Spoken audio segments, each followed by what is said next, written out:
Tiba-tiba hiu tersebut menjadi kesakitan. Terang saja si tupai keluar dari kelapa yang ada dalam perut ikan hiu, kemudian menggigit hati ikan hiu.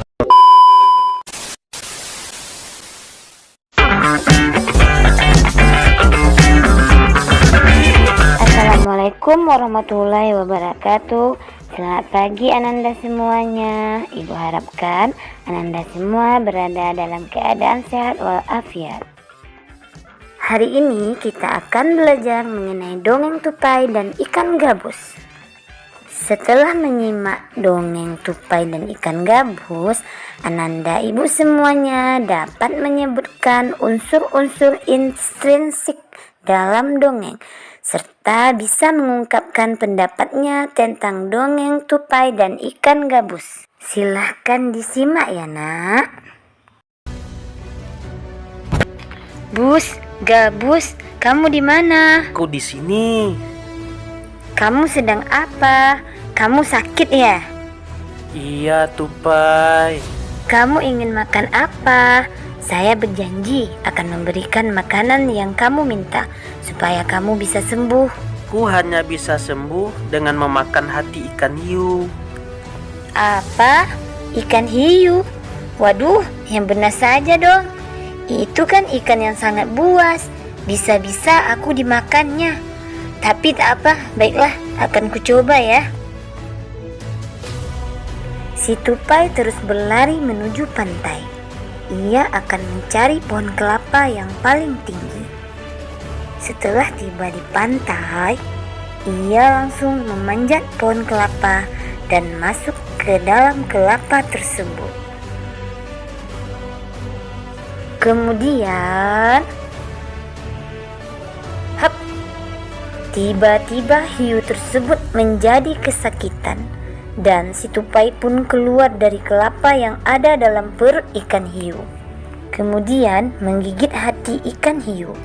Akhirnya hiu tersebut mati dan tupai berhasil keluar membawa hati ikan hiu untuk diberikan kepada temannya ikan gabus. Bus, Gabus, di mana kamu? Aku berhasil membawa hati ikan hiu. Hah? Kamu berhasil? Terima kasih, tupai. Ikan gabus segera memakan hati ikan hiu yang dibawa oleh tupai. Seketika itu juga ia langsung sembuh. Tupai sangat senang. Kedua sahabat itu sangat bergembira. Oke, selanjutnya kita akan belajar mengenai unsur-unsur intrinsik dongeng. Kita akan membuat peta pikirannya seperti judul. Judulnya adalah Tupai dan Ikan Gabus.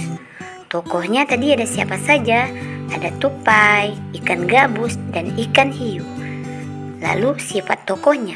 Sifat tokohnya, tupainya adalah baik, ikan gabus penyabar.